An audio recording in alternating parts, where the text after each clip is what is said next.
Rais, katika ziara hii mikutano mingi imefanyika na fursa nyingi wa Tanzania watakwenda kunufaika nazo katika sekta mbalimbali, lakini hapa yale maeneo ambayo na moja kwa moja wa Tanzania wataanza kuona matokeo yao ni maeneo gani ambayo unaona Mheshimiwa Rais katika yale yote mengi watakwenda kunufaika haya moja kwa moja wa Tanzania wataanza kuona utekelezaji wake wa kwanza? Ni elimu hasa elimu ya juu, na elimu ya juu kwenye fani mbalimbali, kwenye fani za afya, nuclear energy, nimesema, kilimo na maeneo mengine. Lakini la pili, tutakapoanza uzalishaji wa bidhaa za afya, dawa, chanjo, Watanzania wataona, kwa sababu inakwenda kutupunguzia mzigo mkubwa wa kuagiza kwa kutumia fedha za kigeni na tutazalisha ndani. Lakini la muhimu zaidi kabla ya afya, mbolea, sekta ya kilimo, uzalishaji wa mbolea, uzalishaji wa mazao, soko la maparachichi, nimesikia pale wako tayari kuchukua kila kitu kinachozalishwa Tanzania, na kwenye masupermarket yao kuna stendi maalum ya bidhaa za Tanzania, kuanzia kahawa, chai, avocado, mambo gani sijui, wako tayari. Kwa hiyo sisi wa Tanzania tuongeze jitihada kwenye uzalishaji, na kama mnavyoona serikali tunajitahidi kuwashika mkono wa wakulima, tuongeze uzalishaji, na hawa watu wako tayari kuchukua kila kitu. Waziri Komba ananiambia jana alikwenda kwenye hizo supermarket, amekuta korosho ya Tanzania imegaiwa mafungu matatu, imeandikwa korosho ya wapi, Tundu, korosho sijui ya wapi, zimegaiwa kwa sifa mafungu matatu. Kwa hiyo na wako tayari kuja Tanzania. Tuna industrial park ya kubambua korosho, washirikiane na sisi, waweke mashine zao, waajiri vijana wetu, to add value, waongeze thamani kwenye korosho, watoke pale na packages zao, hii korosho ya Tanzania lakini ya kampuni fulani ya Urusi. Kwa hiyo hizo ndio Watanzania watarajia, wataona haraka. Mheshimiwa Rais, Kiswahili umekuwa ukikipa uzito hali ya juu na kusukuma duniani, na katika chuo kile walichokupa shahada ya heshima jana, wameeleza namna gani wamekuwa wakitoa nafasi kwa wale wanaofanya vizuri kusomea Kiswahili. Ni kwa kiasi gani sasa Kiswahili chetu kitapata nafasi katika nchi hii ya Urusi au ukanda huu wa Mashariki? Asante. Jawabu ndio sana. Ukweli kwamba kile chuo kinafundisha Kiswahili, basi Kiswahili kimepata nafasi. Na jana nilikutana na mama mmoja, mwalimu wa Kiswahili, ni Mrusi, anaitwa Natalie, ambaye ndio anaandika vitabu vyote vinavyofundisha Kiswahili kwenye vyuo vya Kirusi, na alinipa kitabu kimoja jana mfano. Kwa hiyo, lakini hata yule rais wa kile chuo cha Rudin University alikuwa ananiongelesha Kiswahili. Kwa Kiswahili kimeenea.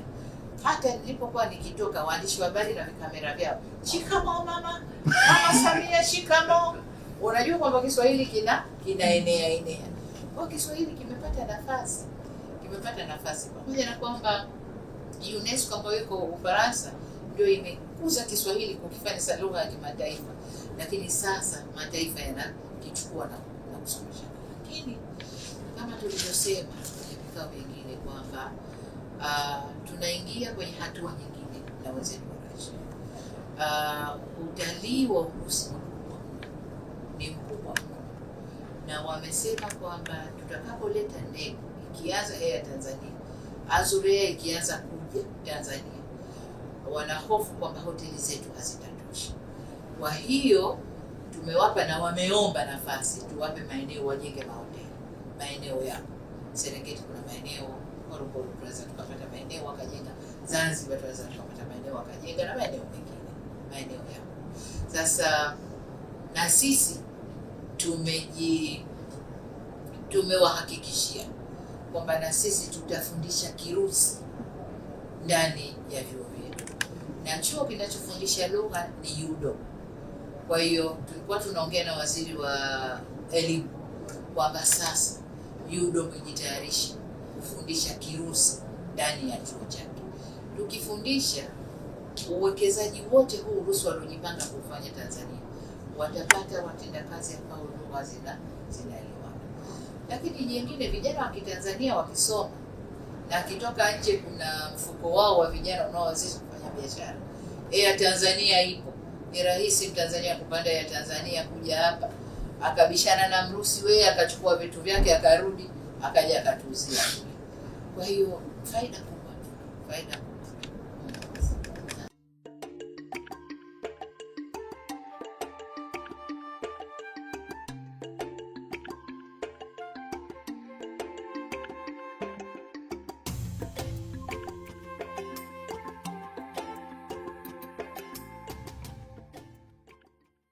Kwamba mmeunga mkono kwenye ziara hii. Karibu. Kwanza tumepokelewa kwa heshima kubwa sana, na hii ni kwa sababu uhusiano wetu sisi na Russia ulianza siku nyingi mwaka 1961 na ni siku mbili tu baada ya Tanzania kupata uhuru bara, Russia ilitambua taifa la Tanzania. Na mwaka 64, siku mbili tu baada ya Zanzibar kutangaza serikali mpya na kuondoa mtawala wakati ule, Russia ilitangaza kutambua serikali ya mapinduzi Zanzibar. Lakini tulipofanya muungano, Russia ilikuwa ya kwanza kutambua muungano wetu. Kwa hiyo tulianza siku nyingi, na kipindi chote hicho kama mnavyojua, Russia ilichangia sana kwenye mapambano ya ukombozi wa Afrika kupitia frontline states zile za kusini mwa Afrika, ikiongozwa na kwa kusini mwa Afrika baba yetu Mwalimu Julius Nyerere, lakini kwa magharibi Pan-Africanism ni Patrice Lumumba, ambaye wamethubutu kumpa jina la chuo chao tulichokwenda jana.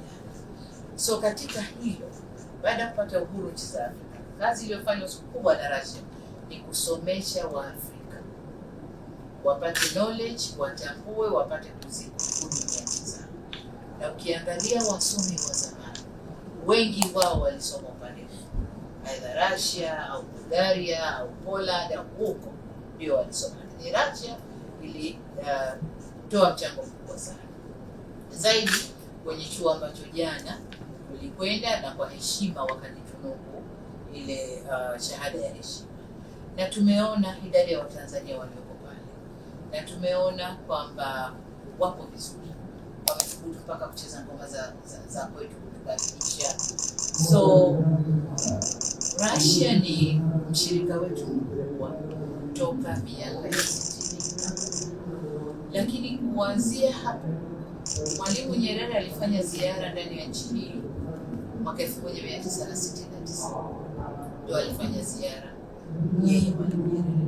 Na toka hapo hakuna kiongozi mkubwa wa nchi, Rais wa Jamhuri ya Muungano wa Tanzania, ambaye alifanya ziara Russia. Ndio nimefuata mimi sasa hivi miaka mingapi baadaye?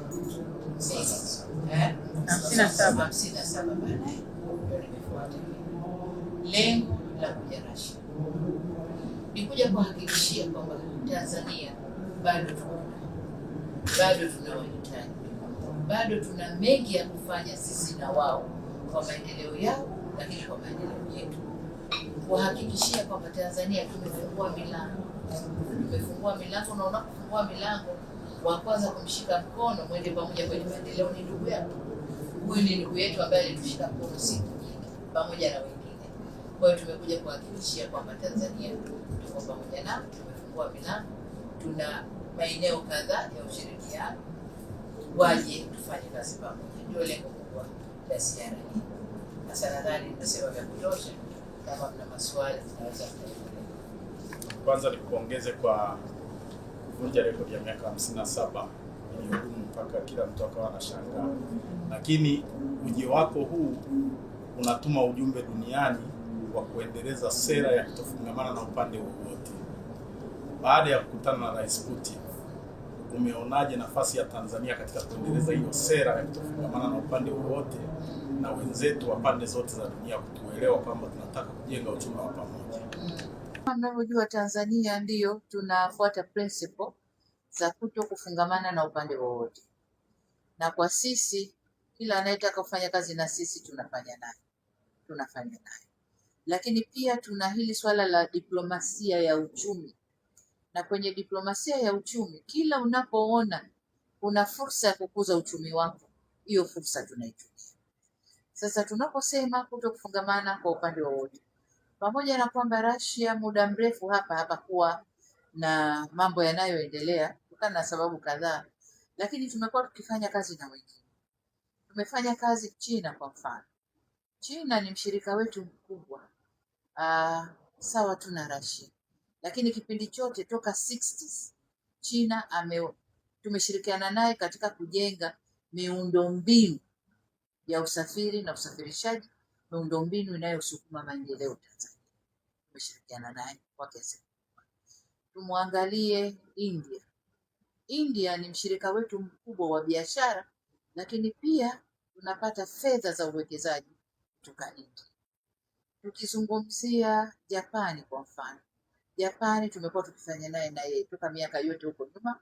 Tumeendelea naye na tumeingia naye kwenye sekta za elimu, kwenye sekta za uendezaji wa miji, sekta mbalimbali tumefanya na Japani. Tumchukue Europe. Europe ni mshirika wetu kwenye biashara. Europe anachukua sana mazao ya Tanzania, tuko naye kwenye biashara na sisi tunaagiza vitu vingi kutoka kwao. Lakini pia Europe ni source yetu ya kupata pesa za uwekezaji. Tunafanya na Europe. Twende wapi? Marekani. Marekani pia ni mshirika wetu mkubwa sana. Wote mnajua kwamba nchi inayoongoza kwa kuleta watalii Tanzania ni Marekani. Marekani inaongoza. Lakini pia tunafanya nao kwenye miradi tofauti.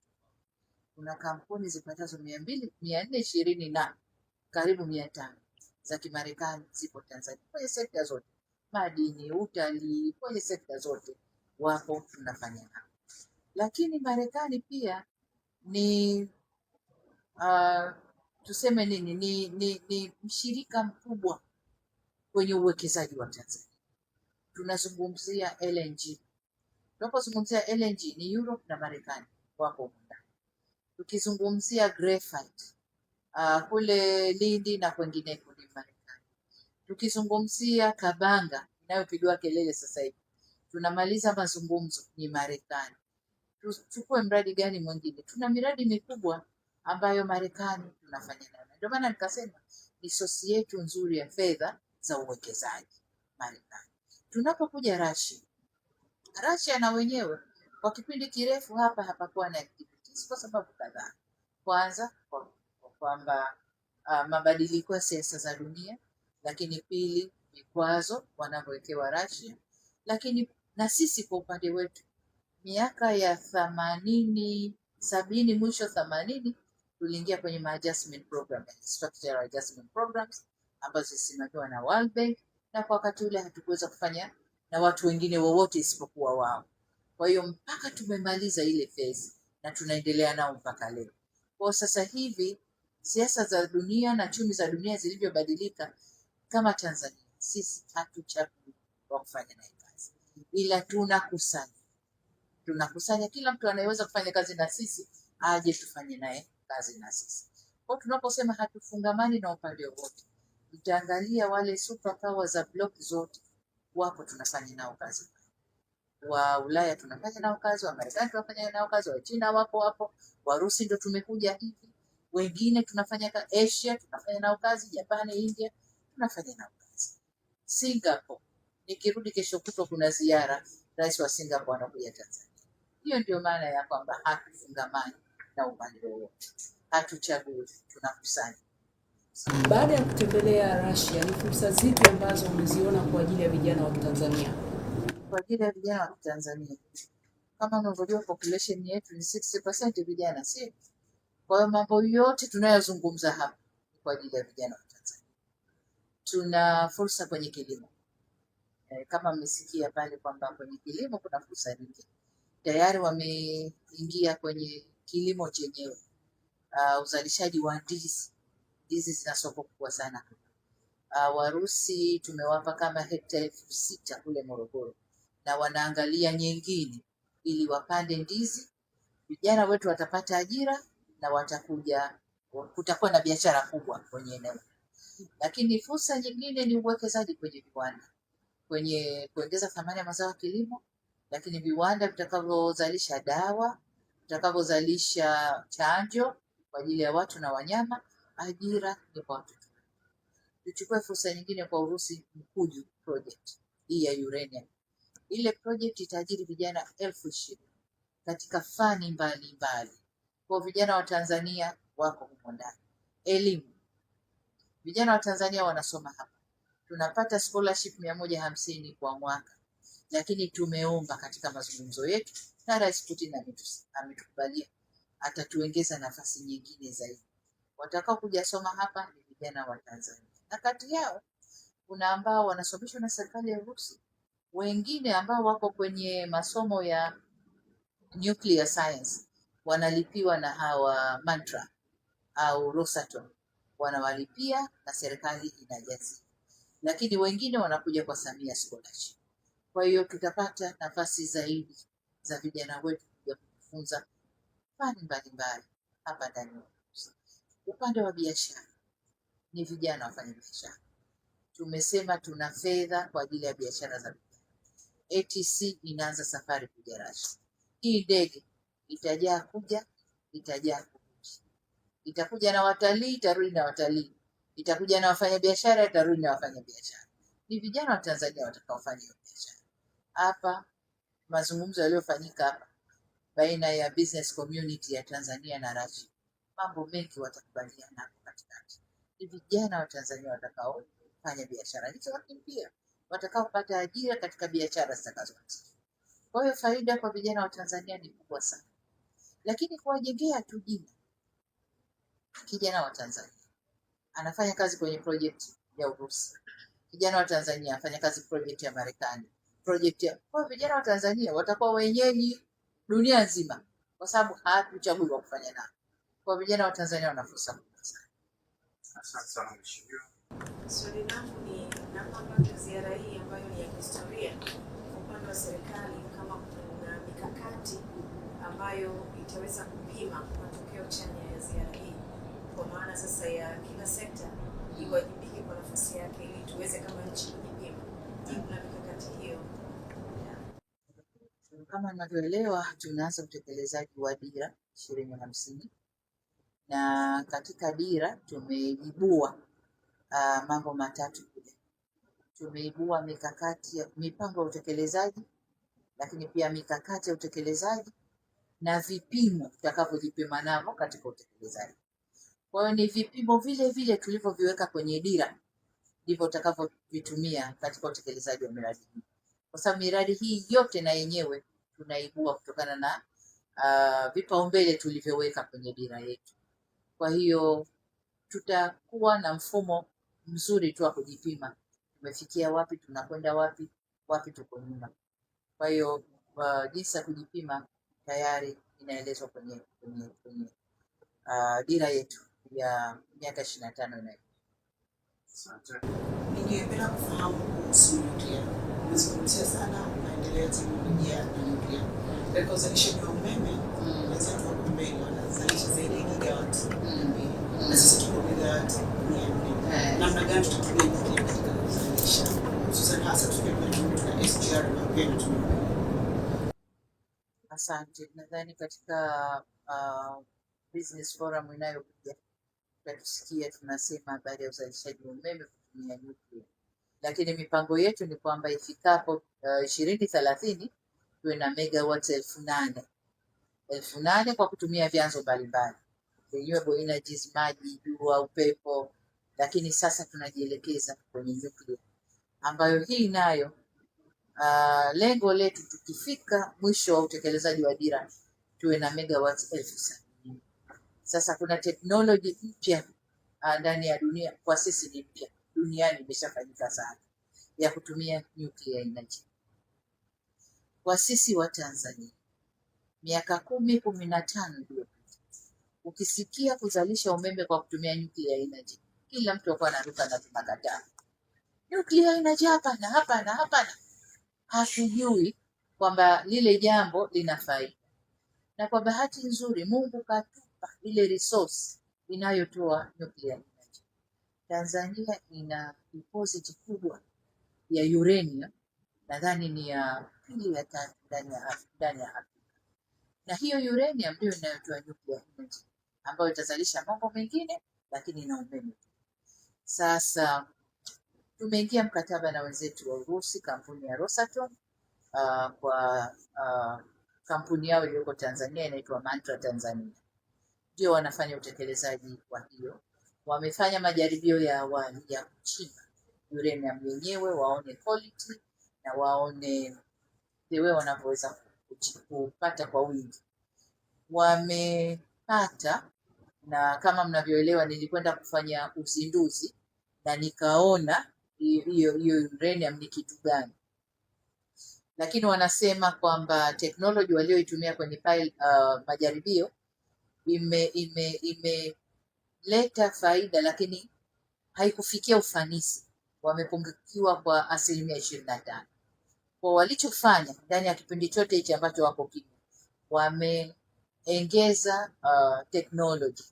Sasa wende wakakave ile gap ya 25%, wasiwe na upungufu, wachimbe au wapate matokeo makubwa zaidi.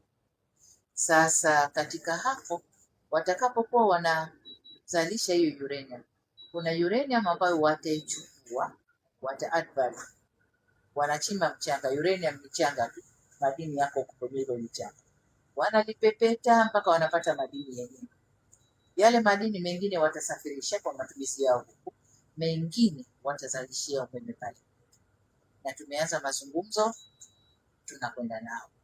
Uzalishaji wa umeme wa nyuklia kuna masharti mengi ya ile taasisi ya ulimwengu ya atomic energy, nuclear atomic energy.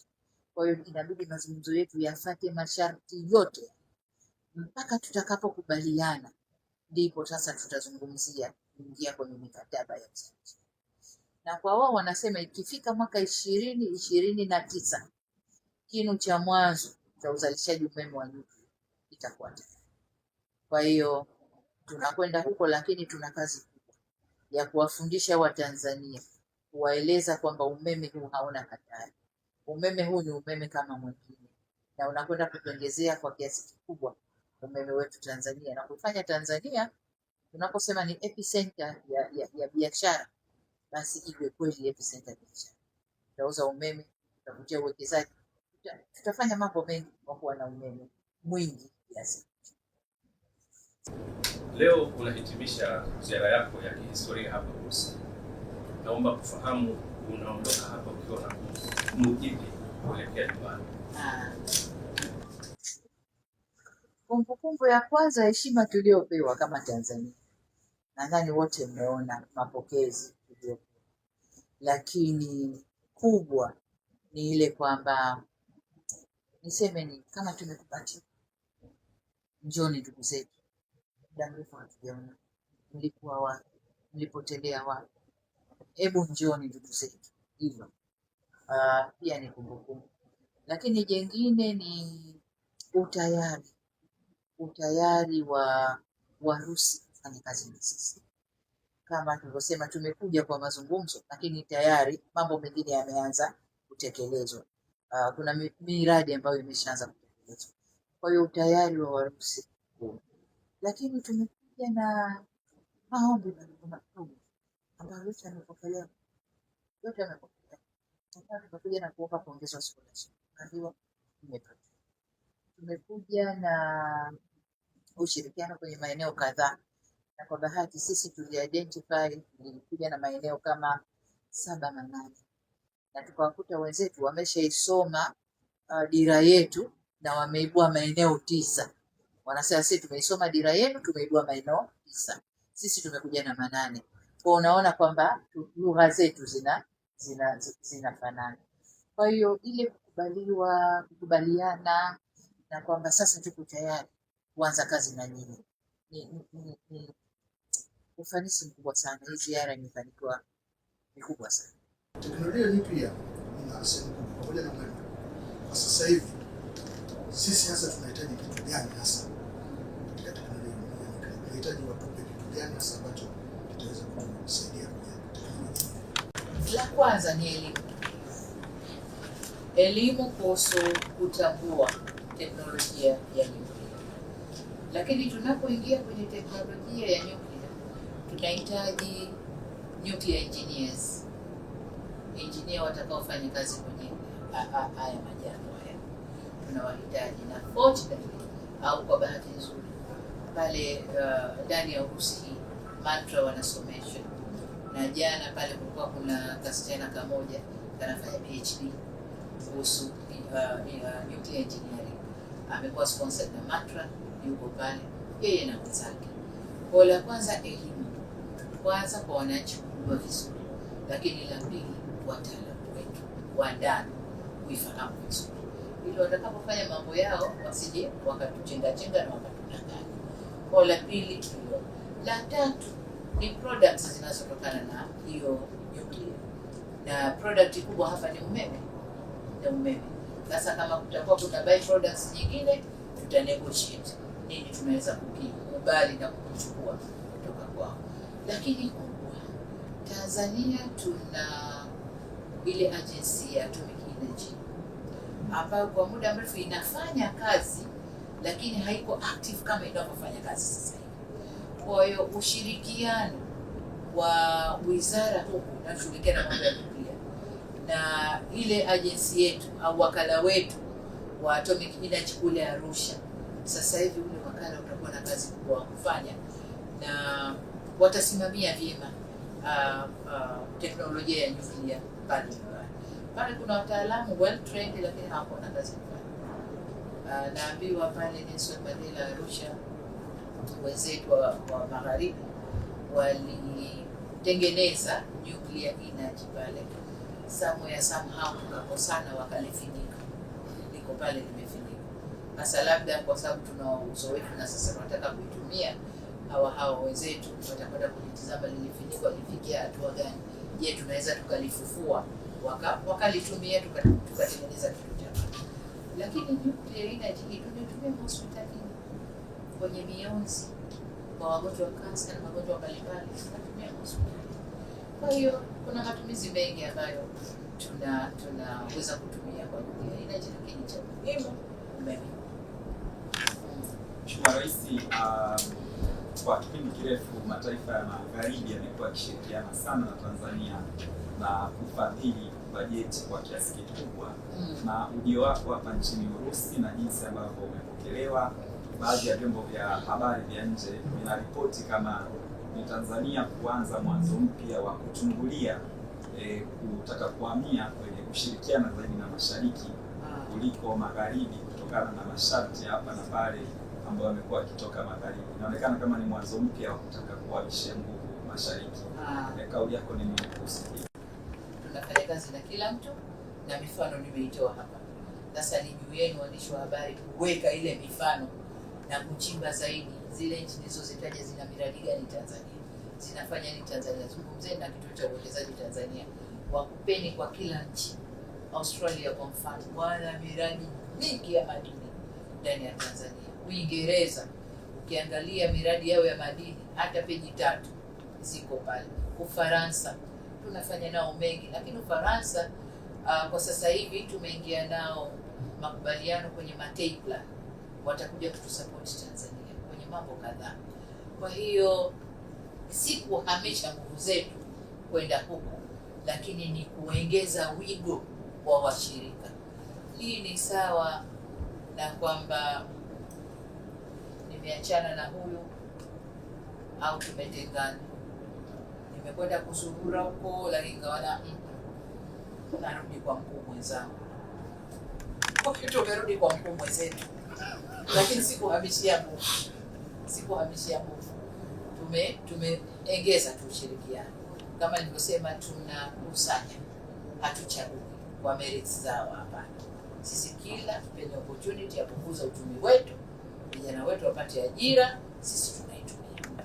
Na ndio maana tuko na wote hao, tuko mpaka na wadogo wadogo, akina Belarus hao, wakina nani, wote tuko nao, na kila mmoja mwenye vijimradi vidogo vidogo. Mwingine ana mradi wa kufuga kuku tu pale Tanzania, lakini tuko naye na ni rafiki. Vijana sio wanapata kazi, uchumi si unakwenda.